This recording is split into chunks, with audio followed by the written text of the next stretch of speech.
കർത്താവിൻ്റെ അതിപരിശുദ്ധ നാമം വാഴ്ത്തപ്പെടുമാറാകട്ടെ. കോട്ടയം ബ്രദറൻ സഭ ക്രമീകരിച്ചിരിക്കുന്ന ഈ ഓൺലൈൻ ബൈബിൾ ക്ലാസ്സിൽ ഇത്രയും സഹോദരന്മാർക്ക് പങ്കെടുക്കുവാൻ ഈ രാത്രിയിൽ ദൈവം നൽകിയ ഈ സന്ദർഭത്തിനായിട്ട് ദൈവത്തിന് സ്തോത്രം ചെയ്യുന്നു. നിങ്ങളോടൊപ്പം എനിക്കും ആയിരിക്കാൻ ദൈവം നൽകിയ ഈ ശുശ്രൂഷയ്ക്കായി ദൈവത്തിന് സ്തോത്രം ചെയ്യുന്നു. ആത്മാവിൻ്റെ ഫലം പുറപ്പെടുവിക്കുന്ന ജീവിതം എന്നുള്ള വിഷയത്തോട് ബന്ധപ്പെട്ട് 2 ക്ലാസ്സുകൾ നാം കേൾക്കുകയുണ്ടായി. ആദ്യത്തെ ദിവസം ആത്മാവിൻ്റെ ഫലം ആർക്ക് പുറപ്പെടുവിക്കുവാനായിട്ട് കഴിയും എന്നുള്ള വിഷയമാണ് നാം ചിന്തിച്ചത്. Who can bear the fruit of the spirit. അന്ന് നാം കണ്ടത് ഒരു പ്രാകൃത മനുഷ്യന് ആത്മാവിൻ്റെ ഫലം പുറപ്പെടുവിക്കുന്നതിന് സാധ്യമല്ല എന്നാണ്. അതുപോലെ ജഡീയാവസ്ഥയിൽ ജീവിക്കുന്ന ഒരു ജഡീയ മനുഷ്യന് ആ അവസ്ഥയിൽ ആ വിശ്വാസി തുടരുന്നിടത്തോളം കാലം ആ വിശ്വാസിക്ക് ആത്മാവിൻ്റെ ഫലം പുറപ്പെടുവിക്കുവാനായിട്ട് കഴിയുകയില്ല എന്നുള്ളതും നാം കാണുകയുണ്ടായി. എന്നാൽ ഒരു ആത്മീയ മനുഷ്യന് അവൻ്റെ ജീവിതത്തിൽ ആത്മാവിൻ്റെ ഫലം പുറപ്പെടുവിക്കുവാനായിട്ട് കഴിയും. അതുകൊണ്ട് ദൈവം നമ്മെക്കുറിച്ച് ആഗ്രഹിക്കുന്നത് ജഡീയന്മാരായി ജീവിക്കുവാനല്ല, ആത്മീയ മനുഷ്യരായി ആത്മാവിൻ്റെ ഫലം പുറപ്പെടുവിക്കുന്ന ഒരു ജീവിതം ഞാനും നിങ്ങളും ദൈവ ജനത്തിൻ്റെ മധ്യത്തിൽ സമൂഹത്തിൽ കാഴ്ചവെക്കുവാൻ ദൈവം നമ്മെക്കുറിച്ച് ആഗ്രഹിക്കുന്നു. ദൈവം അതിനായി നമ്മെ സഹായിക്കട്ടെ. നമ്മുടെ 2ാമത്തെ ക്ലാസ്സിൽ കഴിഞ്ഞ തിങ്കളാഴ്ച വൈകിട്ട് നാം ചിന്തിച്ചത് ആത്മാവിൻ്റെ ഫലം പുറപ്പെടുവിക്കുന്നതിനുള്ള തടസ്സങ്ങൾ എന്തൊക്കെയായിരുന്നു എന്നുള്ളതാണ്. The hindrances four bearing the fruit of the spirit. നാം 5 കാര്യങ്ങൾ ആ വിഷയത്തോട് ബന്ധപ്പെട്ട് കഴിഞ്ഞ തിങ്കളാഴ്ച ചിന്തിക്കുകയുണ്ടായി. ഒന്നാമത് നമ്മൾ കണ്ടത് ആത്മീയ ജീവിതത്തോട് നിസ്സംഗത പുലർത്തുന്ന ഒരു വിശ്വാസിക്ക് ആ അവസ്ഥയിൽ ആ വിശ്വാസി തുടരുന്നിടത്തോളം കാലം ആത്മാവിൻ്റെ ഫലം പുറപ്പെടുവിക്കുന്നതിന് ആ വ്യക്തിക്ക് സാധ്യമല്ല എന്നുള്ളതായിരുന്നു. 2ാമത് വിശ്വാസക്കുറവിൻ്റെ അവസ്ഥയിൽ ജീവിക്കുമ്പോൾ. 3ാമത് പാരമ്പര്യത്തിന് പ്രാധാന്യം നൽകി ജീവിക്കുമ്പോൾ. 4ാമത് അഹം കേന്ദ്രീകൃത ജീവിതം, സ്വയത്തിന് പ്രാധാന്യം നൽകി ജീവിക്കുമ്പോൾ ഒരു വിശ്വാസിക്ക് ആ അവസ്ഥയിൽ അവൻ തുടരുന്നിടത്തോളം കാലം ആത്മാവിൻ്റെ ഫലം പുറപ്പെടുവിക്കുവാനായിട്ട് കഴിയുകയില്ല. 5ാമത് പാപകരമായ ജീവിതം, പാപം ചെയ്തുകൊണ്ട് പാപത്തിൽ ജീവിക്കുന്ന ഒരു വിശ്വാസിക്ക് ആ അവസ്ഥയിൽ തുടരുന്നിടത്തോളം കാലം ആത്മാവിൻ്റെ ഫലം കായ്ക്കുന്നതിന് കഴിയുകയില്ല എന്ന് നാം കാണുകയുണ്ടായി. ഇന്ന് ചിന്തിക്കാനായിട്ട് ആഗ്രഹിക്കുന്നത് ആത്മാവിൻ്റെ ഫലത്തിൻ്റെ സവിശേഷതകൾ എന്തൊക്കെയാണ്. What are the characteristics of the fruit of the spirit? അങ്ങനെ ഈ ആത്മാവിൻ്റെ ഫലത്തോട് ബന്ധപ്പെട്ട് നാം അറിഞ്ഞിരിക്കേണ്ട ചില വസ്തുതകൾ ഇന്ന് ചിന്തിക്കാനായിട്ട് ഞാൻ കർത്താവിൽ ആഗ്രഹിക്കുകയാണ്. ആത്മാവിൻ്റെ ഫലത്തിൻ്റെ സവിശേഷതകൾ എന്തൊക്കെയാണ്? ഒന്നാമത് ഞാൻ ഒരുമിച്ച് ചിന്തിക്കാനായിട്ട് ആഗ്രഹിക്കുന്നത് ആത്മാവിൻ്റെ ഫലം എന്ന് പറയുന്നത് പിതാവായ ദൈവം വാഗ്ദത്തം ചെയ്ത പരിശുദ്ധാത്മാവെന്ന ദാനമല്ല എന്നാണ്. പിതാവായ ദൈവം വാഗ്ദത്തം ചെയ്ത പരിശുദ്ധാത്മാവെന്ന ദാനമല്ല ആത്മാവിൻ്റെ ഫലം എന്നുള്ളത്. The fruit of the Spirit is not the gift of the Holy Spirit promised by God the Father. ലൂക്കോസ് 24-ാം അധ്യായത്തിൻ്റെ 49-ാമത്തെ വാക്യം, അവിടെ കർത്താവായ യേശുക്രിസ്തുവിൻ്റെ വാക്കുകൾ രേഖപ്പെടുത്തിയിട്ടുണ്ട്. എൻ്റെ പിതാവ് വാഗ്ദത്തം ചെയ്തതിനെ ഞാൻ നിങ്ങളുടെ മേൽ അയക്കും, നിങ്ങളോ ഉയരത്തിൽ നിന്ന് ശക്തി ധരിക്കുവോളം നഗരത്തിൽ പാർപ്പീൻ. യേശുക്രിസ്തു അപ്പോസ്തലന്മാരോട് പറഞ്ഞ വാക്കുകളാണ് എൻ്റെ പിതാവ് വാഗ്ദത്തം ചെയ്തതിനെ ഞാൻ നിങ്ങളുടെ മേൽ അയക്കും. നിങ്ങളോ ഉയരത്തിൽ നിന്ന് ശക്തി ധരിക്കുവോളം നഗരത്തിൽ പാർപ്പീൻ. എനിക്കൊന്ന് ആരുടെയോ മൈക്ക് ഓണായിട്ടുണ്ട്, ഒന്ന് ഓഫ് ചെയ്താൽ നന്നായിരുന്നു. അപ്പോസ്തല പ്രവൃത്തി 1-ാം അധ്യായത്തിൻ്റെ 4-ാം വാക്യത്തിൽ വീണ്ടും കർത്താവ് പറയുന്ന വാക്കുകൾ രേഖപ്പെടുത്തിയിട്ടുണ്ട്, ലൂക്കോസ് രേഖപ്പെടുത്തിയിട്ടുണ്ട്. അങ്ങനെ അവൻ അവരുമായി കൂടിയിരിക്കുമ്പോൾ അവരോട്, നിങ്ങൾ യെരൂശലേമിൽ നിന്ന് വാങ്ങിപ്പോകാതെ എന്നോട് കേട്ട പിതാവിൻ്റെ വാഗ്ദത്തത്തിനായി കാത്തിരിക്കണം. അന്നേരം ആത്മാവിൻ്റെ ഫലമെന്ന് പറയുന്നത് കർത്താവിൽ നിന്ന് കേട്ട പിതാവിൻ്റെ വാഗ്ദത്തമല്ല എന്നുള്ളത് ഞാൻ ഈ സന്ദർഭത്തിൽ ഓർപ്പിക്കാനായിട്ട് ആഗ്രഹിക്കുകയാണ്. നമുക്കറിയാം, അപ്പോസ്തല പ്രവൃത്തി 2-ാം അധ്യായം നമ്മൾ അതിൻ്റെ ആദ്യത്തെ ചില വാക്യങ്ങൾ വായിക്കുമ്പോൾ, ഇന്ന് പ്രവർത്തിക്കുന്ന നിലയിൽ പ്രവർത്തിക്കേണ്ടതിന് പെന്തക്കോസ്ത് നാളിൽ പരിശുദ്ധാത്മാവ് ഭൂമിയിലേക്ക് വരുവാനിടയായിട്ട് തീർന്നു.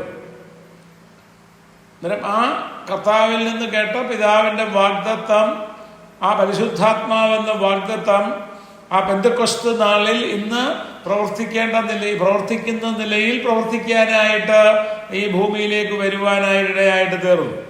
ഇന്ന് ഒരു പാപി സുവിശേഷം കേട്ട് രക്ഷിക്കപ്പെടുമ്പോൾ ആദ്യദാനമായി ആ വ്യക്തിക്ക് പരിശുദ്ധാത്മാവിനെ ലഭിക്കുന്നു എന്നുള്ളതും ദൈവത്തിൻ്റെ വചനം നമ്മെ വ്യക്തമായിട്ട് ഓർപ്പിക്കുന്നു. റോമാലേഖനം 8-ാം അധ്യായത്തിൻ്റെ 23-ാമത്തെ വാക്യം.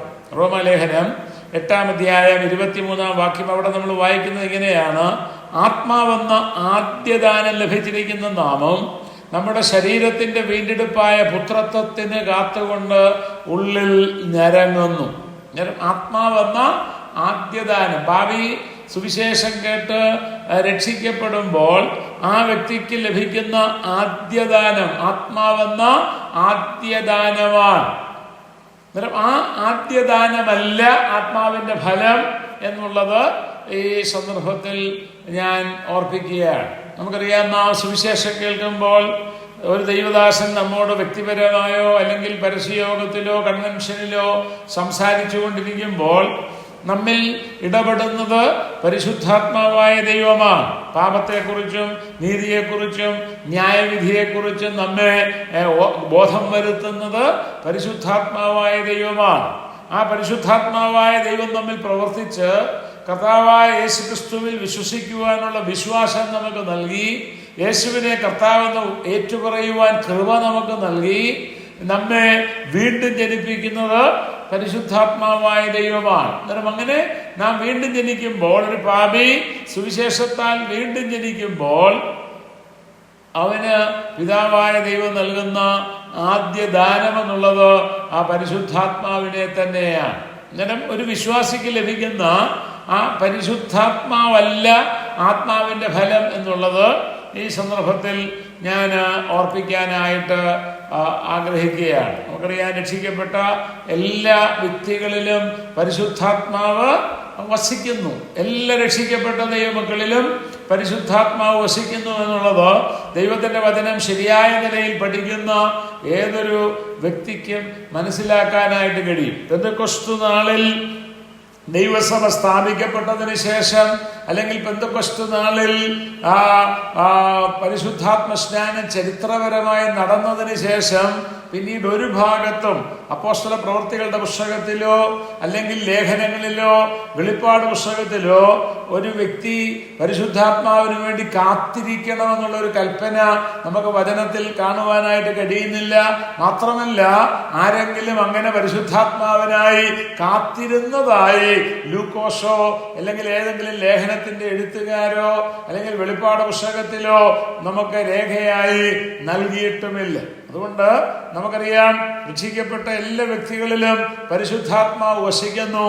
എന്നാൽ എല്ലാ രക്ഷിക്കപ്പെട്ട വ്യക്തികളിലും പരിശുദ്ധാത്മാവിൻ്റെ ഫലം നമുക്ക് കാണുവാനായിട്ട് കഴിയുന്നില്ല. വീണ്ടും ജനിച്ച, രക്ഷിക്കപ്പെട്ട, പരിശുദ്ധാത്മാവ് വസിക്കുന്ന വീണ്ടും ജനിച്ച എല്ലാ ദൈവമക്കളിലും ആത്മാവിന്റെ ഫലം കാണുവാനായിട്ട് കഴിയുന്നില്ല എന്നുള്ളത് വിശ്വാസികളെ ഒന്ന് അവലോകനം ചെയ്യുമ്പോൾ, വിശ്വാസികളുടെ ജീവിതം ഒന്ന് വിലയിരുത്തുമ്പോൾ നമുക്ക് വളരെ വ്യക്തമായിട്ട് മനസ്സിലാക്കാൻ കഴിയുന്ന സത്യമാണ്. അതുകൊണ്ട് ഒന്നാമതായിട്ട് ഞാൻ ഓർപ്പിക്കാനായിട്ട് ആഗ്രഹിച്ച കാര്യം, പിതാവായ ദൈവം വാഗ്ദത്തം ചെയ്ത പരിശുദ്ധാത്മാവെന്ന ദാനമല്ല ആത്മാവിന്റെ ഫലം.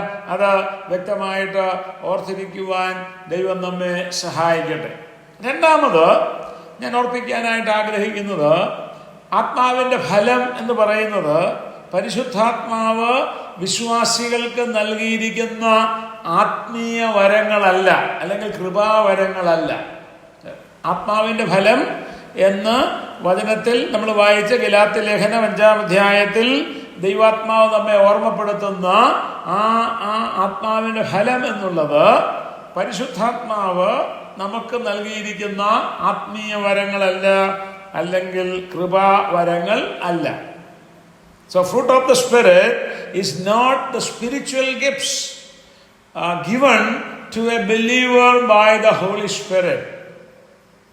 നമ്മൾക്ക് അറിയാം, വചനം പഠിക്കുമ്പോൾ, വചനത്തിന്റെ അടിസ്ഥാനത്തിൽ വിലയിരുത്തുമ്പോൾ ദൈവത്തിന്റെ വചനം നമ്മെ വളരെ വ്യക്തമായി ഓർപ്പിക്കുന്ന സത്യമാണ്, എല്ലാ വീണ്ടും ജനിച്ച ദൈവമക്കളിലും കൃപാവരമുണ്ട്. 1 പത്രോസ് 4-ാം അധ്യായത്തിന്റെ 10-ാം വാക്യത്തിൽ പത്രോസ് വിശ്വാസികളെ ഓർപ്പിക്കുന്ന ആ വസ്തുതയാണ്. ഓരോരുത്തരും വരം ലഭിച്ചതുപോലെ വിവിധമായുള്ള ദൈവകൃപയുടെ നല്ല ഗൃഹവിചാരകന്മാരായി അതിനെ കൊണ്ട് അന്യോന്യ ശുശ്രൂഷിപ്പീൻ. പത്രോസ് എന്താ ഓർപ്പിക്കുന്നത്?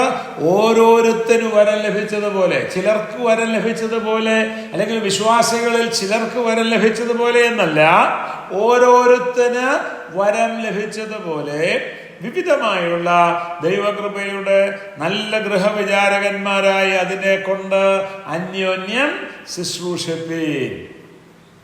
എന്നാൽ ഞാൻ ഓർപ്പിക്കട്ടെ, എല്ലാ വിശ്വാസികളിലും കൃപാവരമുണ്ടെങ്കിലും എല്ലാ വിശ്വാസികളിലും ആത്മാവിന്റെ ഫലം നമുക്ക് കാണുവാനായിട്ട് കഴിയുന്നില്ല. അതുകൊണ്ട് ഞാൻ ഓർപ്പിക്കട്ടെ, ആത്മാവിന്റെ ഫലം എന്ന് പറയുന്നത് പരിശുദ്ധാത്മാവ് നൽകിയ, വിശ്വാസികൾക്ക് നൽകിയിരിക്കുന്ന കൃപാവരങ്ങളല്ല, അല്ലെങ്കിൽ ആത്മീയ വരങ്ങൾ അല്ല. നമ്മൾ വചനത്തിലേക്ക് കടന്നു ചെല്ലുമ്പോൾ നമുക്ക് മനസ്സിലാക്കാൻ കഴിയുന്ന വസ്തുത എന്നുള്ളത്, ഒരു വിശ്വാസിയുടെ ആത്മീയ പക്വതയുടെ അടിസ്ഥാനത്തിലല്ല പരിശുദ്ധാത്മാവ് കൃപാവരങ്ങൾ നൽകുന്നത്. ഇപ്പൊ ജോൺസനെ നോക്കി, ആ ജോൺസൺ രക്ഷിക്കപ്പെട്ടു, ആ ജോൺസൺ ബൈബിളൊക്കെ വായിക്കുന്നുണ്ട്, പ്രാർത്ഥിക്കുന്നുണ്ട്, ആത്മീയമായിട്ടൊക്കെ വളരുന്നുണ്ട്.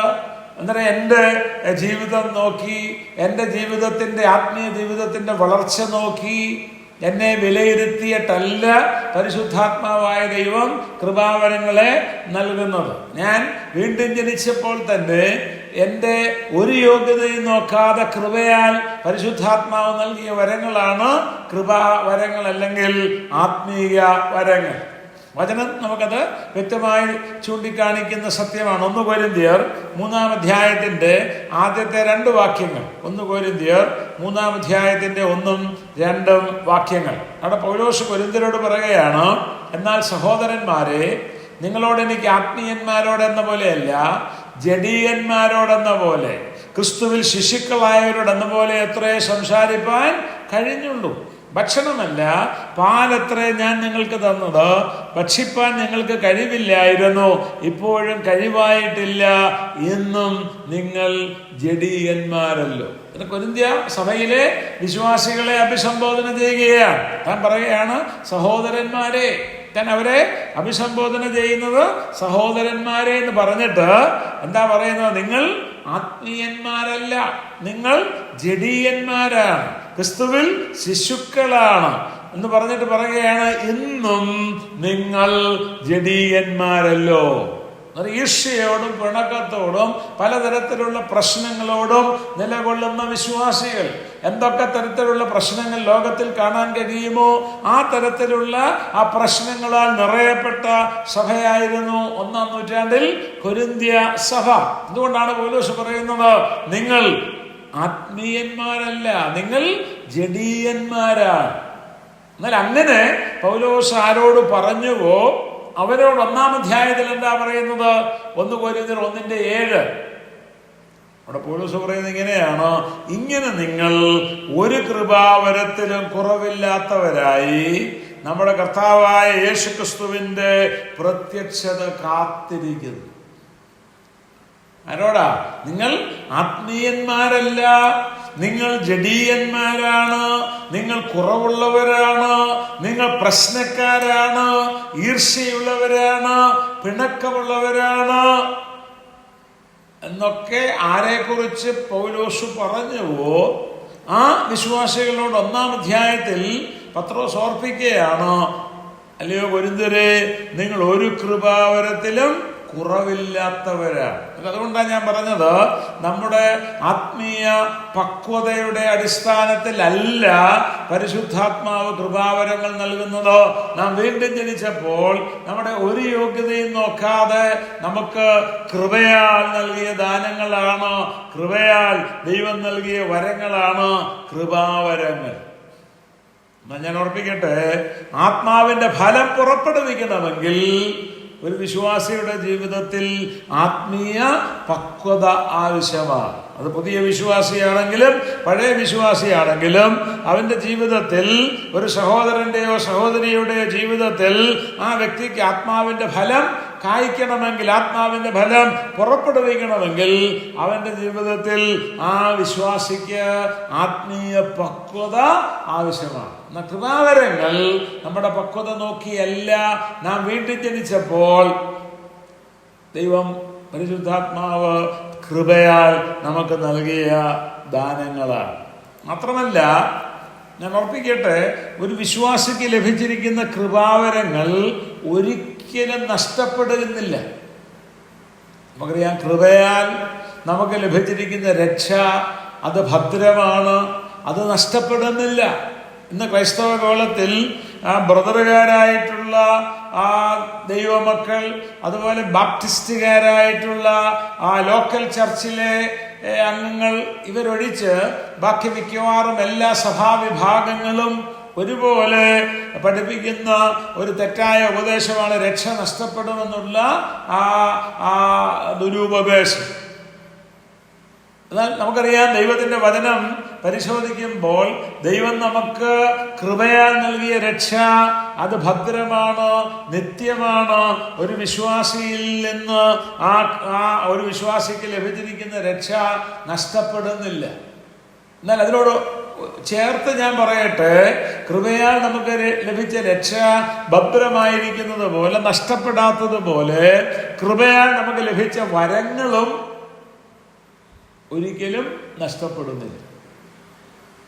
എന്നാൽ ആത്മാവിന്റെ ഫലം നഷ്ടപ്പെടാനുള്ള സാധ്യത ഉണ്ട്. എൻ്റെ ജീവിതത്തിൽ ഒരു സന്ദർഭത്തിൽ ആത്മാവിന്റെ ഫലം എൻ്റെ ജീവിതത്തിൽ ഞാൻ പുറപ്പെടുവിച്ചുവെങ്കിൽ, എൻ്റെ ജീവിതത്തിൽ കുറവുകൾ വരുമ്പോൾ, എൻ്റെ ജീവിതത്തിൽ ജഡീയാവസ്ഥ വരുമ്പോൾ, എൻ്റെ ജീവിതത്തിൽ പാപം കടന്നു വരുമ്പോൾ ആത്മാവിന്റെ ഫലം എൻ്റെ ജീവിതത്തിൽ കാണുവാനായിട്ട് കഴിയുകയില്ല. എന്നാൽ ഞാൻ ഓർപ്പിക്കട്ടെ, കൃപയാൽ നമുക്ക് ലഭിച്ചിരിക്കുന്ന രക്ഷ നഷ്ടപ്പെടാത്തതുപോലെ, കൃപയാൽ നമുക്ക് ലഭിച്ചിരിക്കുന്ന രക്ഷ ഭദ്രമായിരിക്കുന്നത് പോലെ, കൃപയാൽ നമുക്ക് ലഭിച്ചിരിക്കുന്ന കൃപാവരങ്ങളും ഒരു വിശ്വാസിക്ക് നഷ്ടപ്പെടുന്നില്ല.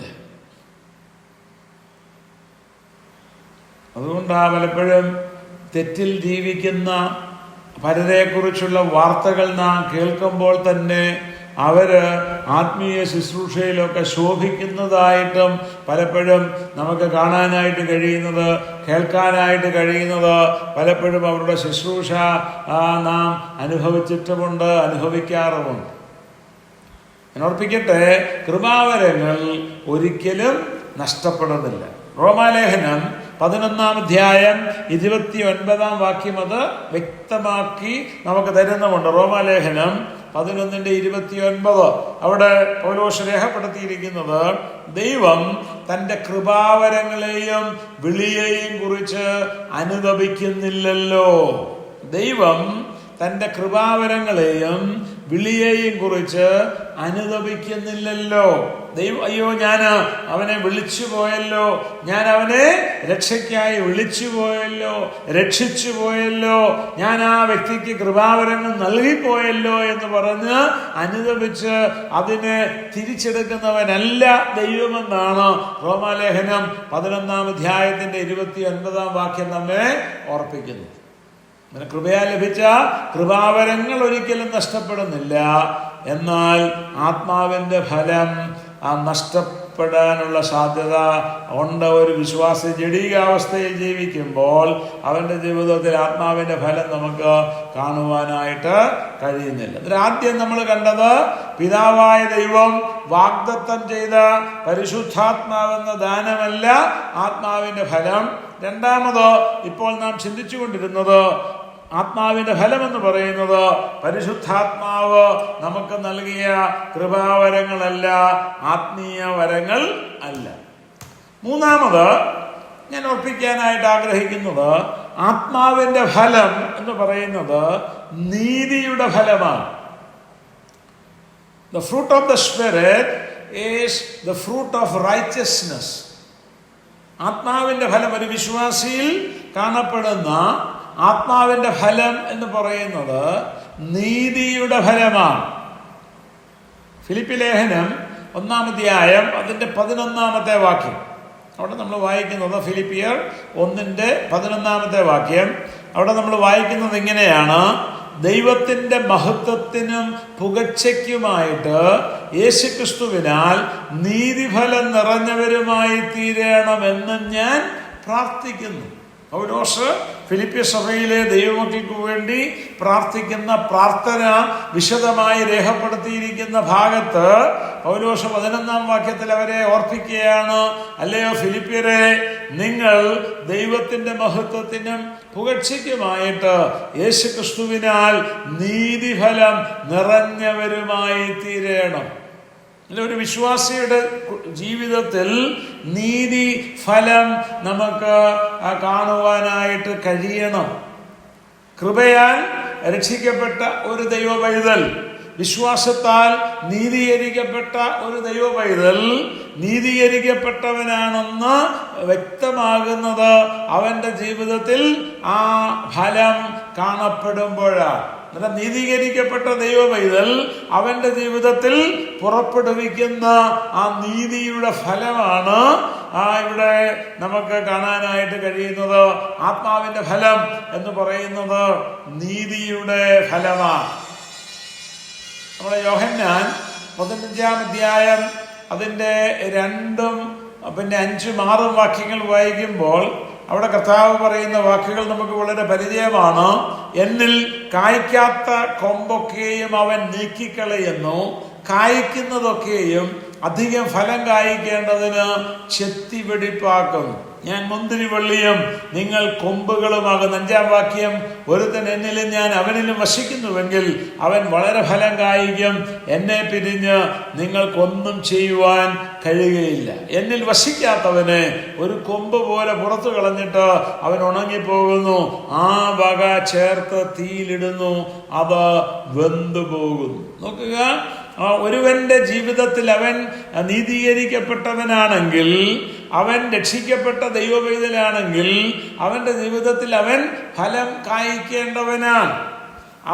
അവന്റെ ജീവിതത്തിൽ നീതീകരിക്കപ്പെട്ട ദൈവപൈതൽ പുറപ്പെടുവിക്കുന്ന ആ ഫലത്തെ കുറിച്ച് ഇവിടെ കർത്താവായ യേശുക്രിസ്തു പറയുന്നത്, നാം ഫലം കായ്ക്കണം. മാത്രമല്ല, നാം അധിക ഫലം കായ്ക്കണം.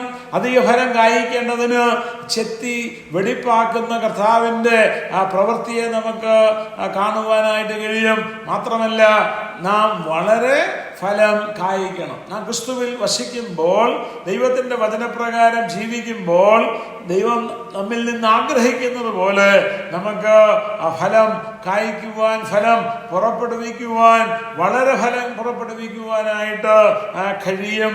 അത് ദൈവം നമ്മിൽ നിന്ന് ആഗ്രഹിക്കുന്ന ആ വസ്തുതയാണ്. യോഹന്നാന്റെ സുവിശേഷം 15-ാം അധ്യായത്തിന്റെ 16-ാം വാക്യത്തിൽ അവിടെ കർത്താവ് ശിഷ്യന്മാരെ ഓർപ്പിക്കുകയാണ്, നിങ്ങൾ എന്നെ തിരഞ്ഞെടുത്തു എന്നല്ല, ഞാൻ നിങ്ങളെ തിരഞ്ഞെടുത്തു, നിങ്ങൾ പോയി ഫലം കായ്ക്കേണ്ടതിന്, നിങ്ങളുടെ ഫലം നിലനിൽക്കേണ്ടതിനും നിങ്ങളെ ആക്കി വെച്ചുമിരിക്കുന്നു. ശിഷ്യന്മാരോട് പറയുകയാണ്, നിങ്ങൾ എന്നെ തിരഞ്ഞെടുത്തു എന്നല്ല, പിന്നെ ഞാൻ നിങ്ങളെ തിരഞ്ഞെടുത്തു. ചിലരുടെയൊക്കെ സാക്ഷ്യം അവർ പറയുന്നത് കേൾക്കുമ്പോൾ നമുക്കറിയാം, എൻ്റെ കുടുംബത്തിൽ അനേകര് കത്തോലിക്ക മതത്തിൽ വിശ്വസിക്കുമ്പോൾ, അല്ലെങ്കിൽ ഹൈന്ദവ മാർഗത്തിൽ ജീവിക്കുമ്പോൾ, അല്ലെങ്കിൽ ഇതര വിശ്വാസത്തിൽ ജീവിക്കുമ്പോൾ, അന്ധകാരത്തിൽ ജീവിക്കുമ്പോൾ എനിക്ക് വിശ്വസിക്കുവാനായിട്ട് കഴിഞ്ഞു. ആ സാക്ഷ്യം കേൾക്കുമ്പോൾ എൻ്റെ എന്തോ കഴിവ് കൊണ്ട്, അല്ലെങ്കിൽ എൻ്റെ എന്തോ യോഗ്യത കൊണ്ട് എനിക്ക് വിശ്വസിക്കുവാൻ കഴിഞ്ഞു എന്നുള്ള ഒരു ധ്വനി നമുക്ക് പലരുടെയും ആ സാക്ഷ്യത്തിൻ്റെ വാക്കുകളിൽ കാണാനായിട്ട് കഴിയും. ഇവിടെ ശിഷ്യന്മാരുടെ മനസ്സറിഞ്ഞുകൊണ്ട് കർത്താവായ യേശു ക്രിസ്തു എന്താ പറഞ്ഞത്? നിങ്ങൾ എന്നെ തിരഞ്ഞെടുത്തതല്ല, പിന്നെ ഞാൻ നിങ്ങളെ തിരഞ്ഞെടുത്തു. എന്തിനു വേണ്ടിയാ തിരഞ്ഞെടുത്തത്? യേശുക്രിസ്തു ശിഷ്യന്മാരുടെ പറയുകയാണ്, നിങ്ങൾ പോയി ഫലം കായ്ക്കേണ്ടതിന് നിങ്ങളെ തിരഞ്ഞെടുത്തു, നിങ്ങളുടെ ഫലം നിലനിൽക്കേണ്ടതിന് നിങ്ങളെ ആക്കി വെച്ചുമിരിക്കുന്നു. നമുക്കറിയാം, എഫേസ്യ ലേഖനം 1-ാം അധ്യായം പരിശോധിക്കുമ്പോൾ ഞാനും നിങ്ങളും നാം തിരഞ്ഞെടുക്കപ്പെട്ടവരാ. ഉലകസ്ഥാപനത്തിന് മുന്നമേ കർത്താവായ യേശുക്രിസ്തുവിനുള്ള ഈ വിശ്വാസത്തിലേക്ക് കടന്നു വരേണ്ടതിന് പിതാവായ ദൈവം നമ്മെ തിരഞ്ഞെടുത്തു എന്ന് ദൈവത്തിന്റെ വചനം വളരെ വ്യക്തമായി നമ്മെ ഓർപ്പിക്കുന്നു. മറ്റനേക ഭാഗങ്ങളിൽ നമുക്ക് ആ സത്യം കാണാനായിട്ട് കഴിയും. റോമാലേഖനം 8-ാം അധ്യായത്തിൽ മുന്നറിഞ്ഞവരെ മുൻനിയമിച്ച കാര്യവും, മുൻനിയമിച്ചവരെ വിളിച്ച കാര്യവും, വിളിച്ചവരെ നീതീകരിച്ച കാര്യവും, നീതീകരിച്ചവരെ തേജസ്കരിച്ച കാര്യവും പൗലോസ് വിശ്വാസികളെ ഓർപ്പിക്കുന്നത് നമുക്ക് കാണാനായിട്ട് കഴിയും. പത്രോസിന്റെ 1-ാം ലേഖനം 1-ാം അധ്യായത്തിന്റെ 1-2 വാക്യങ്ങളിലും അതേ കാര്യം നമുക്ക് കാണാനായിട്ട് കഴിയും. ഞാനും നിങ്ങളും തിരഞ്ഞെടുക്കപ്പെട്ടവരാണ്. എന്തിനു വേണ്ടിയാ ദൈവം നമ്മെ തിരഞ്ഞെടുത്തത്? ഇവിടെ ശിഷ്യന്മാരോട് കർത്താവ് പറയുകയാണ്, ഞാൻ നിങ്ങളെ തിരഞ്ഞെടുത്തത് നിങ്ങൾ പോയി ഫലം കായ്ക്കേണ്ടതിനാണ്, നിങ്ങളുടെ ഫലം നിലനിൽക്കേണ്ടതിനുമാണ്. പ്രിയ സഹോദരീ സഹോദരന്മാരെ, ആത്മാവിന്റെ ഫലം എന്ന് പറയുന്നത് നീതിയുടെ ഫലമാണ്. നീതീകരിക്കപ്പെട്ട ദൈവമക്കൾ അവരുടെ ആത്മീയ ജീവിതത്തിൽ പുറപ്പെടുവിക്കേണ്ട ആ ഫലമാണ് ആത്മാവിന്റെ ഫലം. ഇവിടെ കർത്താവ് പറയുകയാണ്, നിങ്ങൾ പോയി ഫലം കായ്ക്കേണ്ടതിന്, നിങ്ങളുടെ ഫലം നിലനിൽക്കേണ്ടതിന്. ഇന്ന് ഈ ദൈവത്തിന്റെ വചനം കേൾക്കുമ്പോൾ നമുക്ക് നമ്മുടെ ഉള്ളിലേക്കൊന്ന് നോക്കാം. എൻ്റെ ക്രിസ്തീയ ജീവിതത്തിൽ ഞാൻ ഫലം പുറപ്പെടുവിക്കുന്ന വിശ്വാസിയാണോ? ദൈവം ആഗ്രഹിക്കുന്ന നിലയിൽ അധികം ഫലം പുറപ്പെടുവിക്കുന്നതിന് എനിക്ക് കഴിയുന്നുണ്ടോ? വളരെ ഫലം പുറപ്പെടുവിക്കുന്നതിന് എനിക്ക് കഴിയുന്നുണ്ടോ? നിലനിൽക്കുന്ന ഫലം പുറപ്പെടുവിക്കുന്നതിന് എൻ്റെ ജീവിതത്തിൽ എനിക്ക് കഴിയുന്നുണ്ടോ എന്നുള്ളത് ഒന്ന് വിചിന്തനം ചെയ്യുവാൻ ദൈവം നമ്മെ സഹായിക്കട്ടെ. പലപ്പോഴും പല വിശ്വാസികളിൽ നമുക്ക് കാണാനായിട്ട് കഴിയുന്നത് ആരംഭ ശൂരത്വമാണ്. വിശ്വാസത്തിൽ വന്ന ആദ്യ നാളുകളിൽ വളരെ വീരന്മാരാണ്, ശൂരന്മാരാണ്. ദൈവത്തിന് വേണ്ടി, കർത്താവിന് വേണ്ടി പല കാര്യങ്ങൾ ചെയ്ത് അനേക ഫലം പുറപ്പെടുവിക്കുന്ന നിലയിൽ ജീവിക്കുന്ന, പ്രവർത്തിക്കുന്ന, തീവ്രതയോടെ നിൽക്കുന്ന വിശ്വാസികളെ നമുക്ക് കാണാനായിട്ട് കഴിയും. എന്നാൽ ദിവസങ്ങൾ കഴിയുമ്പോൾ അവരുടെ ജീവിതത്തിൽ അതൊന്നും നിലനിൽക്കുന്നില്ല എന്ന് കാണാനായിട്ട് നമുക്ക് കഴിയും. ഉദാഹരണത്തിന് പിന്നെ ജനശതാബ്ദി എക്സ്പ്രസ് ഇപ്പം രാവിലെ തിരുവനന്തപുരത്ത് നിന്ന് പുറപ്പെട്ടാൽ അത് ആലപ്പുഴ വഴി കോഴിക്കോടിന് പോകുന്ന ജനശതാബ്ദി എക്സ്പ്രസ് പുറപ്പെട്ട് കഴിഞ്ഞാൽ 6 മണിക്ക് പുറപ്പെട്ടാൽ അത് കൃത്യസമയത്ത് കൊല്ലം റെയിൽവേ സ്റ്റേഷനിൽ വരും. അത് കഴിഞ്ഞ് 35 മിനിറ്റ് കഴിയുമ്പോൾ കായംകുളം സ്റ്റേഷനിൽ വരും. ഒരു 45 മിനിറ്റ് കഴിയുമ്പോൾ ആലപ്പുഴയിൽ വരും. അത് കഴിഞ്ഞൊരു 1.5 മണിക്കൂർ കഴിയുമ്പോൾ എറണാകുളത്ത് വരും. നമ്മൾ നോക്കുമ്പോൾ ആരംഭത്തിൽ അത് വളരെ കൃത്യമായിട്ട് ഓടുന്ന ട്രെയിനായിരിക്കും. കൊല്ലത്ത് കറക്റ്റ് സമയത്ത് വരും, കായംകുളത്ത് കറക്റ്റ് സമയത്ത് വരും. പക്ഷേ പലപ്പോഴും ആലപ്പുഴ വരുമ്പോൾ അല്ലെങ്കിൽ എറണാകുളത്ത് വരുമ്പോൾ 10, 15, 20 മിനിറ്റ് അത് ലേറ്റായിട്ട് വരുന്നത് കാണാനായിട്ട് സാധിക്കും. ഇനി കേരളത്തിൽ നിന്ന് മറ്റ് സ്ഥലങ്ങളിലേക്ക് പോകുന്ന ദീർഘദൂര സർവീസ് നടത്തുന്ന ട്രെയിനൊക്കെ നോക്കിക്കഴിഞ്ഞാൽ മണിക്കൂറുകൾ ലേറ്റായിട്ട് ഓടുന്ന ട്രെയിനിനെ നമുക്ക് കാണാനായിട്ട് സാധിക്കും. പല വിശ്വാസികളുടെയും ജീവിതം ഇങ്ങനെയാണ്. ആദ്യത്തെ ചില മണിക്കൂറുകളിൽ, ആദ്യത്തെ ചില മാസങ്ങളിൽ, ആദ്യത്തെ ചില വർഷങ്ങളിൽ അവരുടെ ജീവിതത്തിൽ അവർ ഫലം പുറപ്പെടുവിക്കും. പക്ഷേ അത് നിലനിൽക്കുന്ന ഫലമായിട്ട് തീരുന്നില്ല എന്നുള്ളത് നമുക്ക് കാണാനായിട്ട് സാധിക്കും.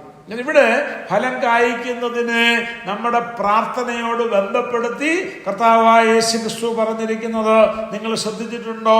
യോഹന്നാൻ 15:14 നമ്മൾ വായിക്കുന്നത്, നിങ്ങൾ എൻ്റെ നാമത്തിൽ പിതാവിനോട് അപേക്ഷിക്കുന്നതൊക്കെയും അവൻ നിങ്ങൾക്ക് തരുവാനായിട്ട് തന്നെ. എന്തിനു വേണ്ടിയാ ദൈവം നമ്മെ തെരഞ്ഞെടുത്തത്? ദൈവം നമ്മെ തെരഞ്ഞെടുത്തത് നാം പോയി ഫലം കായ്ക്കേണ്ടതിനാണ്, നിലനിൽക്കുന്ന ഫലം കായ്ക്കേണ്ടതിനാണ്. അങ്ങനെ നിലനിൽക്കുന്ന ഫലം കായ്ച്ചുകൊണ്ട് നാം യേശുക്രിസ്തുവിന്റെ നാമത്തിൽ പിതാവിനോട് അപേക്ഷിക്കുന്നതൊക്കെയും അവിടുന്ന് നമുക്ക് തരും എന്നുള്ള ഉറപ്പ്, ആ വാഗ്ദത്തം നമുക്ക് ഈ ഭാഗത്ത് കർത്താവ് നൽകിയിരിക്കുന്ന വാഗ്ദത്തമാണ്. പലപ്പോഴും നമ്മുടെ ജീവിതത്തിൽ നമുക്ക് കംപ്ലൈൻ്റ് ഉണ്ട്.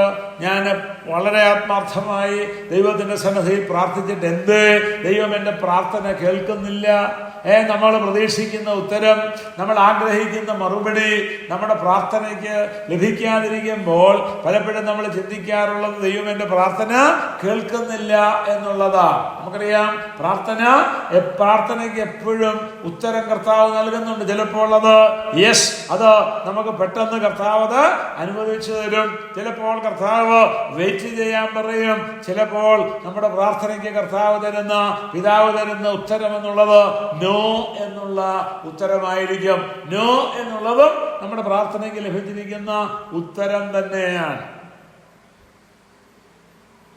നമ്മുടെ പ്രാർത്ഥനയ്ക്ക്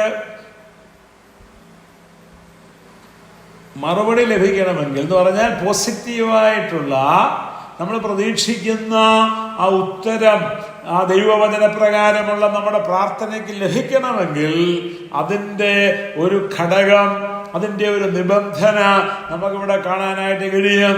നാം ഫലം കായ്ക്കണം, നാം നിലനിൽക്കുന്ന ഫലം നമ്മുടെ ജീവിതത്തിൽ കായ്ക്കണം. നീതീകരിക്കപ്പെട്ട ദൈവമക്കൾ അവരുടെ ജീവിതത്തിൽ നീതിഫലം പുറപ്പെടുവിക്കണം. അന്നേരം നാം ഇവിടെ ചിന്തിച്ചുകൊണ്ടിരുന്നത് ആത്മാവിന്റെ ഫലം എന്ന് പറയുന്നത് ഒരു വിശ്വാസിയുടെ ജീവിതത്തിൽ അവൻ പുറപ്പെടുവിക്കുന്ന ആ നീതിയുടെ ഫലമാണ്. നാലാമത് ഓർപ്പിക്കാനായിട്ട് ഞാൻ ആഗ്രഹിക്കുന്നത്, ഒരു വിശ്വാസിയുടെ മാനുഷിക പ്രകൃതി പരിശുദ്ധാത്മാവിനാൽ നിയന്ത്രിക്കപ്പെടുമ്പോൾ ആ വ്യക്തിയുടെ ജീവിതത്തിൽ ഉണ്ടാകുന്ന ഫലമാണ് ആത്മാവിൻ്റെ ഫലം. ഞാനൊന്നുകൂടെ പറയാം. ഒരു വിശ്വാസിയുടെ മാനുഷിക പ്രകൃതി പരിശുദ്ധാത്മാവിനാൽ നിയന്ത്രിക്കപ്പെടുമ്പോൾ ആ വിശ്വാസിയുടെ ജീവിതത്തിൽ ഉണ്ടാകുന്ന ഫലമാണ് ആത്മാവിൻ്റെ ഫലം. The fruit of the Spirit is the fruit bearing in the life of a believer when his human temperament is controlled by the Holy Spirit. Spirit controlled temperament എന്ന് പറയുന്ന ഒരു പുസ്തകം എനിക്ക് തോന്നുന്നു ടിം ലാഹെ എഴുതിയ ഒരു പുസ്തകമാണ്. Spirit controlled temperament. മനുഷ്യപ്രകൃതി പരിശുദ്ധാത്മാവിന് വിധേയപ്പെടുമ്പോൾ എന്നുള്ള പേരിൽ ആ പുസ്തകം M.T. ജോർഷാർ, കോന്നിയിലെ M.T. ജോർഷാർ, പത്തനംതിട്ട സുവിശേഷാലയത്തിൻ്റെയും ബ്രദറൻ ബൈബിൾ ഇൻസ്റ്റിറ്റ്യൂട്ടിൻ്റെയും ഒക്കെ സെക്രട്ടറി ആയിട്ട് പ്രവർത്തിച്ച് കർത്താവിൻ്റെ സന്നിധിയിൽ വിശ്രമിക്കുന്ന M.T. ജോർഷാർ കോന്നി ആ പുസ്തകം ഇംഗ്ലീഷിൽ നിന്ന് മലയാളത്തിലേക്ക് ട്രാൻസ്ലേറ്റ് ചെയ്തിട്ടുണ്ട്. അതിൻ്റെ പ്രസക്ത ഭാഗങ്ങൾ ആത്മപ്രകാശിനി മാസികയിൽ ചില ഘട്ടത്തിൽ അത് പ്രസിദ്ധീകരിച്ചിട്ടുമുണ്ട്. അതിനകത്ത് നമ്മുടെ ജീവിതത്തിൽ, ഒരു മനുഷ്യന്റെ ജീവിതത്തിലുള്ള പ്രകൃതി, ഒരു മനുഷ്യന്റെ ജീവിതത്തിലുള്ള വ്യത്യസ്ത സ്വഭാവ വിശേഷതകൾ ആ പരിശുദ്ധാത്മാവിനാൽ നിയന്ത്രിക്കപ്പെടുമ്പോൾ ആ വ്യക്തിയുടെ ജീവിതത്തിൽ വരുന്ന മാറ്റങ്ങൾ വിശദീകരിച്ചിരിക്കുന്ന ഒരു പുസ്തകമാണ്. ഇവിടെ ഞാൻ നിങ്ങളെ ഓർപ്പിച്ചത്, ഒരു വിശ്വാസിയുടെ മാനുഷിക പ്രകൃതി പരിശുദ്ധാത്മാവിനാൽ നിയന്ത്രിക്കപ്പെടുമ്പോൾ ആ വിശ്വാസിയുടെ ജീവിതത്തിൽ ഉണ്ടാകുന്ന ഫലമാണ് ആത്മാവിൻ്റെ ഫലം. എഫേസ്യ ലേഖനം 5-ാം അധ്യായത്തിന്റെ 18-ാം വാക്യം, അവിടെ നമ്മൾ വായിക്കുന്നു, വീഞ്ഞു കുടിച്ച് മത്തരാകരുത്, അതിനാൽ ദുർനടപ്പുണ്ടാകുമല്ലോ, ആത്മാവ് നിറഞ്ഞവരായി തീരുവീൻ. Do not get drunk with wine, for that is dissipation, but be filled with the Spirit. ഇവിടെ വിശ്വാസികൾക്ക് വ്യക്തമായിട്ട് കൊടുക്കുന്ന ഒരു നിർദ്ദേശമാണ്. അല്ലയോ വിശ്വാസികളെ, നിങ്ങൾ വീഞ്ഞു കുടിച്ച് മത്തരാകരുത്, അത് ദുർനടപ്പിലേക്ക് നിങ്ങളെ നയിക്കും. വിശ്വാസികൾ മദ്യപിക്കുവാനായിട്ട് പാടില്ല. വളരെ വ്യക്തമായൊരു നിർദ്ദേശമാണ്. ആദ്യം ഞാൻ ഈ ഭാഗം പഠിച്ചപ്പോൾ ഞാൻ ഇതൊരു താരതമ്യത്തിന് നൽകിയ ഭാഗമാണെന്നുള്ള നിലയിലാണ് ആദ്യം ഞാൻ മനസ്സിലാക്കിയത്. ചില കമന്ററികളിലൊക്കെ ആ നിലയിലുള്ള ഒരു വിശദീകരണമാണ് കൊടുത്തിരിക്കുന്നത്. എന്നാൽ നമ്മളതിൻ്റെ ഗ്രീക്ക് ടെക്സ്റ്റിൽ നമ്മളതിന്ന് കടന്നു ചെല്ലുമ്പോൾ ആ വീഞ്ഞു കുടിച്ച് മത്തരാകരുത് എന്നുള്ളത് വളരെ ശക്തമായ ഒരു കൽപ്പനയായിട്ട് നൽകിയിരിക്കുകയാണ്. അതിനുശേഷം ആത്മാവ് നിറഞ്ഞവരായി തീരുവിനെന്ന് പറയുന്നത് ഒരു കമ്പാരിസൺ എന്നുള്ള നിലയിലല്ല നൽകിയിരിക്കുന്നത്, രണ്ട് വ്യത്യസ്ത കൽപ്പനകൾ എന്നുള്ള നിലയിലാണ് നൽകിയിരിക്കുന്നത്. അത് എനിക്ക് മനസ്സിലാക്കാനായിട്ട് കഴിഞ്ഞ ചില സഭകളിൽ, ചില വേർപെട്ട സഭകളിൽ, നമ്മുടെ മധ്യത്തിൽ ഉള്ള ചില സഭകളിൽ തന്നെ മേശമേൽ ശുശ്രൂഷിക്കുന്ന സഹോദരന്മാർ വരെ മദ്യപിച്ച് വീഞ്ഞുകൂടി മദ്യത്താൽ നിയന്ത്രിക്കപ്പെട്ട നിലയിൽ ജീവിക്കുന്നവരുണ്ട് എന്നുള്ളത് വളരെ വളരെ ഖേദപൂർവ്വം ഈ സന്ദർഭത്തിൽ ഓർപ്പിക്കുവാനായിട്ട് ഞാൻ ആഗ്രഹിക്കുകയാണ്. അങ്ങനെയുള്ളവരെ ശിക്ഷിക്കുന്ന ദൈവമാണ്, അങ്ങനെയുള്ളവരുടെ രഹസ്യങ്ങൾ ദൈവം പരസ്യമാക്കുന്ന ദൈവമാണെന്നുള്ളത് ചില സ്ഥലങ്ങളിലൊക്കെ സംഭവിച്ച വസ്തുതകളിലൂടെ എനിക്ക് വ്യക്തമായിട്ട് മനസ്സിലാക്കാനായിട്ട് കഴിഞ്ഞിട്ടുണ്ട്. അതുകൊണ്ട് ഇന്നെ ശ്രമിക്കുന്ന ആ സഹോദരന്മാരിൽ ആർക്കെങ്കിലും അങ്ങനെയുള്ള ദുശീലമുണ്ടെങ്കിൽ അത് ഏറ്റുപറഞ്ഞ് മാനസാന്തരപ്പെട്ട് ദൈവസന്നിധിയിൽ ദൈവം ആഗ്രഹിക്കുന്ന ഒരു ജീവിതം നയിക്കുവാൻ, പ്രിയമുള്ളവരെ, ദൈവം നിങ്ങളെ കുറിച്ച് ആഗ്രഹിക്കുന്ന ദൈവം നമ്മെ സഹായിക്കട്ടെ. എന്നിട്ട് അതിന്റെ അടുത്ത ഭാഗത്ത് പറഞ്ഞിരിക്കുന്നത് ആത്മാവ് നിറഞ്ഞവരായി തീരുവേൻ. നമ്മൾ ഇംഗ്ലീഷിൽ വായിച്ചാൽ be filled with the Spirit. ഒരു വിശ്വാസിയെ കുറിച്ച് ദൈവം ആഗ്രഹിക്കുന്നത് ഒരു വിശ്വാസി പരിശുദ്ധാത്മാവിനാൽ നിറയപ്പെട്ട ഒരു ജീവിതം നയിക്കണം എന്നുള്ളതാണ്. അങ്ങനെ ഒരു വിശ്വാസി പരിശുദ്ധാത്മാവിനാൽ നിറയപ്പെട്ട ഒരു ജീവിതം നയിക്കുമ്പോൾ, ഞാൻ ഓർപ്പിക്കട്ടെ, ആ വിശ്വാസിയുടെ ജീവിതത്തിൽ ആത്മാവിന്റെ ഫലം നമുക്ക് കാണുവാനായിട്ട് സാധിക്കും. നമ്മൾ ആത്മനിറവിനെ കുറിച്ച് മനസ്സിലാക്കാനായിട്ട് ശ്രമിക്കുമ്പോൾ ഞാൻ ഓർപ്പിക്കട്ടെ, നമുക്ക് ഒന്നിനെ പല നിലകളിൽ നിറയ്ക്കാനായിട്ട് കഴിയും. ഒരു ഗ്ലാസ്സിനെ നമുക്ക് വെള്ളം കൊണ്ട് നിറയ്ക്കാനായിട്ട് കഴിയും. ഒരു ഗ്ലാസ്സിൽ നമുക്ക് വെള്ളം ഒഴിച്ച് അതിനെ നിറയ്ക്കാൻ കഴിയും, ജ്യൂസ് ഒഴിച്ച് നിറയ്ക്കാനായിട്ട് കഴിയും, തിളച്ച ചായ ഒഴിച്ച് നിറയ്ക്കാനായിട്ട് കഴിയും. അത് പുറമേ നിന്നുള്ള നിറവാണ്. എന്ന് പറഞ്ഞാൽ എംറ്റി ആയിട്ടിരിക്കുന്ന, ശൂന്യമായിരിക്കുന്ന ഒരു ഗ്ലാസ്സിൽ മറ്റൊരു പാത്രത്തിലുള്ള ഏതെങ്കിലും ദ്രാവകം ഒഴിച്ച് അല്ലെങ്കിൽ മണ്ണ് നിറച്ച് നമുക്ക് ആ ഗ്ലാസ്സിനെ നിറയ്ക്കാനായിട്ട് കഴിയും. ഇത് പുറമേ നിന്നുള്ള നിറവാണ്. അതുപോലെ തന്നെ നമുക്ക് സന്തോഷം കൊണ്ട് നിറയാനായിട്ട് കഴിയും, സങ്കടം കൊണ്ട് നിറയാനായിട്ട് കഴിയും, കോപം കൊണ്ട് ഒരുവന് നിറയാനായിട്ട് കഴിയും. ഇത് നമ്മുടെ ഉള്ളിൽ നിന്നുള്ള നിറവാണ്. നമുക്ക് പുറമേ നിന്ന് നിറയ്ക്കാനായിട്ട് കഴിയും. ഉദാഹരണത്തിന് ഞാൻ പറഞ്ഞതുപോലെ ഒരു ഗ്ലാസ് എംറ്റി ആയിട്ടിരിക്കുന്ന ഒരു ഗ്ലാസ്സിനെ വെള്ളം കൊണ്ട് നിറയ്ക്കാനായിട്ട് കഴിയും. അതുപോലെ തന്നെ സന്തോഷം കൊണ്ട്, സങ്കടം കൊണ്ട്, കോപം കൊണ്ട്, വികാരം കൊണ്ട് ഒരുവന് നിറയാനായിട്ട് കഴിയും. ഇത് ഉള്ളിൽ നിന്നുള്ള നിറവാണ്.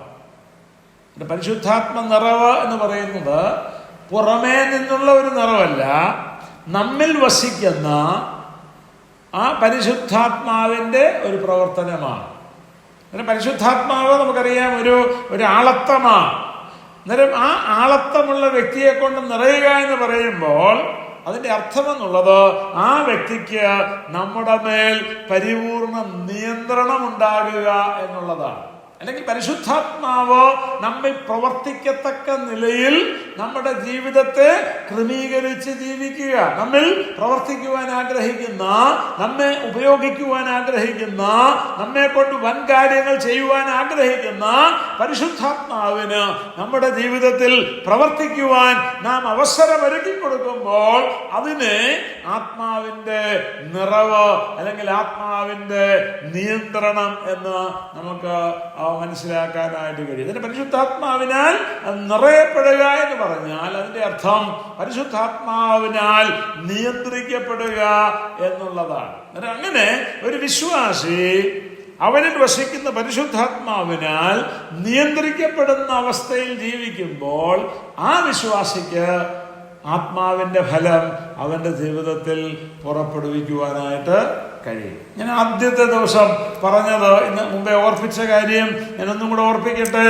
ഒരു പ്രാകൃത മനുഷ്യൻ, ആ പ്രാകൃത മനുഷ്യൻ രക്ഷിക്കപ്പെടാത്തവനായതുകൊണ്ട് പ്രാകൃത മനുഷ്യനിൽ ദൈവാത്മാവ് വസിക്കുന്നില്ല.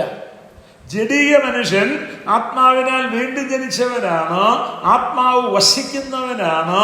പക്ഷേ അവൻ ആത്മാവിനെ അനുസരിക്കാത്തവനാണ്. എന്നാൽ ആത്മീയ മനുഷ്യന്റെ പ്രത്യേകത എന്നുള്ളത്, ആത്മീയ മനുഷ്യൻ പരിശുദ്ധാത്മാവിനാൽ നിറയപ്പെട്ടവനാണ്, നിയന്ത്രിക്കപ്പെട്ടവനാണ്. അങ്ങനെയുള്ള പരിശുദ്ധാത്മാവിനാൽ നിറയപ്പെട്ട, നിയന്ത്രിക്കപ്പെട്ട ഒരു വിശ്വാസിയുടെ ജീവിതത്തിൽ നമുക്ക് ആത്മാവിൻ്റെ ഫലം കാണുവാനായിട്ട് സാധിക്കും. ഇത് 4 കാര്യങ്ങൾ ഞാൻ ഇന്ന് ഓർപ്പിക്കുകയുണ്ടായി. ഒന്നാമത് ആത്മാവിൻ്റെ ഫലങ്ങളുടെ പ്രത്യേകത എന്നുള്ള നിലയിൽ, സവിശേഷത എന്നുള്ള നിലയിൽ ഓർപ്പിച്ചത്, ആത്മാവിൻ്റെ ഫലം എന്ന് പറയുന്നത് പിതാവായ ദൈവം വാഗ്ദത്തം ചെയ്ത പരിശുദ്ധാത്മാവെന്ന ദാനമല്ല. രണ്ടാമത് ഞാൻ ഓർപ്പിച്ചത് ആത്മാവിൻ്റെ ഫലമെന്നുള്ളത് പരിശുദ്ധാത്മാവ് നമുക്ക് നൽകിയ കൃപാവരങ്ങളല്ല, ആത്മീയ വരങ്ങളല്ല. മൂന്നാമത് ഞാൻ ഓർപ്പിച്ചത് ആത്മാവിൻ്റെ ഫലമെന്ന് പറയുന്നത് നീതിയുടെ ഫലമാണ്. നാലാമത് അവസാനമായിട്ട് നാം ചിന്തിച്ചത് ഒരു വിശ്വാസിയുടെ മാനുഷിക പ്രകൃതി പരിശുദ്ധാത്മാവിനാൽ നിയന്ത്രിക്കപ്പെടുമ്പോൾ അദ്ദേഹത്തിൻ്റെ ജീവിതത്തിൽ ഉണ്ടാകുന്ന ഫലമാണ് ആത്മാവിൻ്റെ ഫലം. അല്ലെങ്കിൽ സിമ്പിളായിട്ട് പറഞ്ഞാൽ ഒരു വിശ്വാസി പരിശുദ്ധാത്മാവിനാൽ നിറയപ്പെട്ട, നിയന്ത്രിക്കപ്പെട്ട ജീവിതം നയിക്കുമ്പോൾ ആ വിശ്വാസിയിൽ കാണപ്പെടുന്ന ഫലമാണ് ആത്മാവിൻ്റെ ഫലം. അങ്ങനെ ദൈവം ആഗ്രഹിക്കുന്ന നിലയിലുള്ള പരിശുദ്ധാത്മാവിനാൽ നിറയപ്പെട്ട, നിയന്ത്രിക്കപ്പെട്ട ഒരു ജീവിതമാണോ ഞാൻ ദൈവസന്നിധിയിൽ നയിക്കുന്നത് എന്നുള്ളത് ഒന്ന് വിചിന്തനം ചെയ്യുവാൻ നമുക്ക് ഈ സന്ദർഭം ഉപയോഗിക്കാം. ഈ പഠനം അതിന് നമുക്ക് മുഖാന്തരമായി തീരട്ടെ. ഒരു കാര്യം കൂടെ ഒന്ന് ചൂണ്ടിക്കാണിച്ച് നമ്മുടെ ഇന്നത്തെ ക്ലാസ് അവസാനിപ്പിക്കുവാനായിട്ട് ഞാൻ ആഗ്രഹിക്കുകയാണ്. ആത്മാവിൻ്റെ ഫലത്തിൻ്റെ 5ാമത്തെ സവിശേഷതയായിട്ട് ഞാൻ ഓർപ്പിക്കാനായിട്ട് ആഗ്രഹിക്കുന്നത്, ആത്മാവിൻ്റെ ഫലമെന്ന് പറയുന്നത് ആത്മാവിൻ്റെ 9 വ്യത്യസ്ത ഫലങ്ങൾ അല്ല.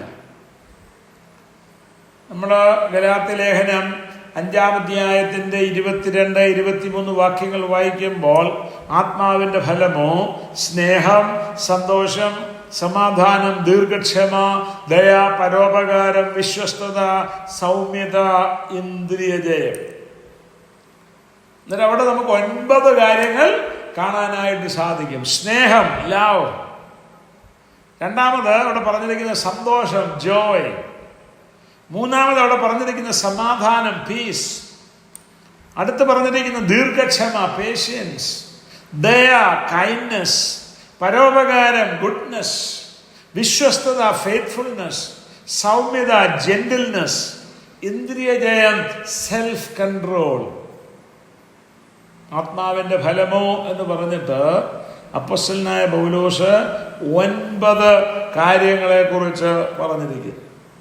ചില സഭകളിലൊക്കെ ബൈബിൾ ക്ലാസ് എടുക്കാനായിട്ട് കടന്നു പോകുമ്പോൾ ഈ വാക്യം വായിച്ചിട്ട് ഞാൻ ചോദിക്കാറുണ്ട്, എത്ര ആത്മാവിൻ്റെ ഫലങ്ങൾ നമുക്കിവിടെ കാണാനായിട്ട് കഴിയും? പലരും പല സഭകളിലും പെട്ടെന്ന് ഉത്തരം അവരെണ്ണി നോക്കിയിട്ട് പറയും, ആത്മാവിൻ്റെ 9 ഫലങ്ങൾ നമുക്കിവിടെ കാണാനായിട്ട് കഴിയുമെന്ന് പറയാറുണ്ട്.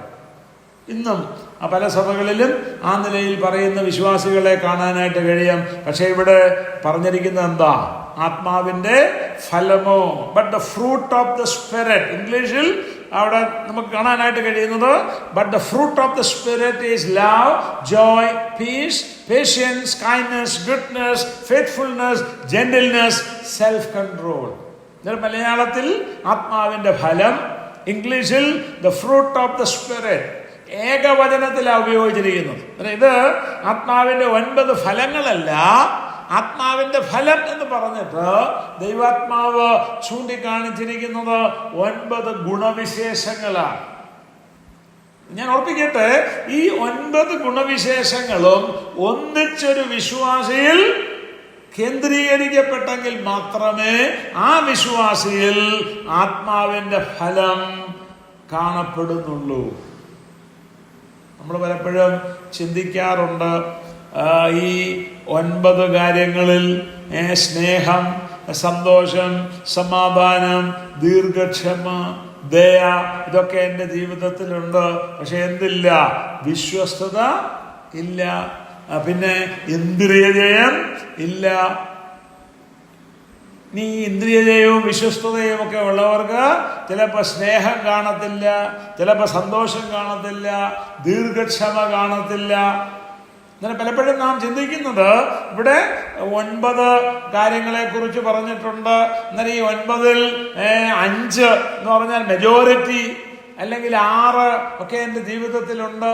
നമ്മളൊക്കെ നമ്മെ തന്നെ വിലയിരുത്തുമ്പോൾ പലപ്പോഴും ഇങ്ങനെയുള്ള കാര്യങ്ങളൊക്കെ വിലയിരുത്തിക്കൊണ്ട് കുഴപ്പമില്ല, എൻ്റെ ജീവിതത്തിൽ ആത്മാവിൻ്റെ ഫലങ്ങളുണ്ട്, 9-ൽ 5ഉം 6ഉം 7ഉം 8 വരെയൊക്കെ എൻ്റെ ജീവിതത്തിലുണ്ട് എന്ന് പറഞ്ഞ് ആശ്വസിപ്പിക്കുന്ന വിശ്വാസികളെ നമുക്ക് കാണാനായിട്ട് കഴിയും. എന്നാൽ ഞാൻ ഓർപ്പിക്കട്ടെ, ഈ 9 ഗുണവിശേഷങ്ങൾ കൂടെ ഒന്നിച്ചൊരു വ്യക്തിയുടെ ജീവിതത്തിൽ ഉണ്ടെങ്കിൽ മാത്രമേ ആ വിശ്വാസിയുടെ ജീവിതത്തിൽ ആത്മാവിന്റെ ഫലം ആ വിശ്വാസി പുറപ്പെടുവിക്കുന്നുള്ളൂ. 8 കൊണ്ട് പക്ഷെ ഒന്നില്ലെങ്കിലും നമ്മുടെ ജീവിതത്തിൽ ഞാൻ ഓർപ്പിക്കട്ടെ, ആത്മാവിന്റെ ഫലം പുറപ്പെടുവിക്കുന്നില്ല. അതുകൊണ്ട് ഈ വിഷയത്തെക്കുറിച്ച് പ്രത്യേകിച്ച് അടുത്ത ദിവസം ഈ 9 വിശേഷങ്ങളെ കുറിച്ച് പ്രത്യേകമായിട്ട് നാം ചിന്തിക്കാനായിട്ട് പോകുകയാണ്.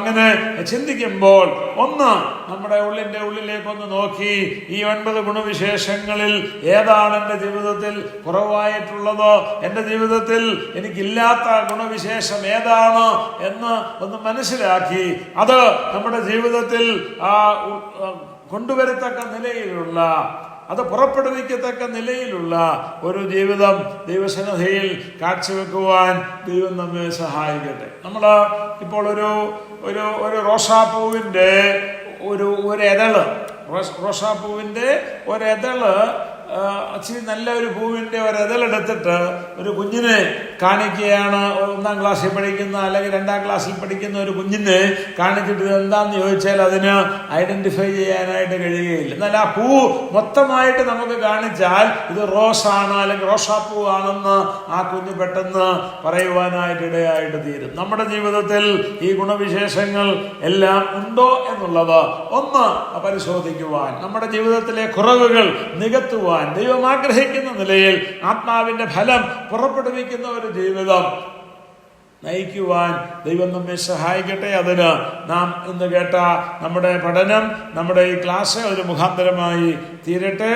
കർത്താവിൻ്റെ വരവ് താമസമെങ്കിൽ അടുത്ത ആഴ്ച നമ്മൾ ഈ വാക്യത്തിലേക്ക് അല്പം ആഴത്തിൽ ഇറങ്ങിച്ചെല്ലുവാനായിട്ട് ആഗ്രഹിക്കുന്നു. അതോടൊപ്പം തന്നെ അന്ന് ഈ ക്ലാസ് അവസാനിക്കുവാനായിട്ടും നമുക്ക് അവസാനിപ്പിക്കണമല്ലോ. ദൈവം നമ്മെ സഹായിക്കട്ടെ. കർത്താവിൻ്റെ അതിപരിശുദ്ധ നാമം എന്നും എന്നേക്കും വാഴ്ത്തപ്പെടുമാറാകട്ടെ.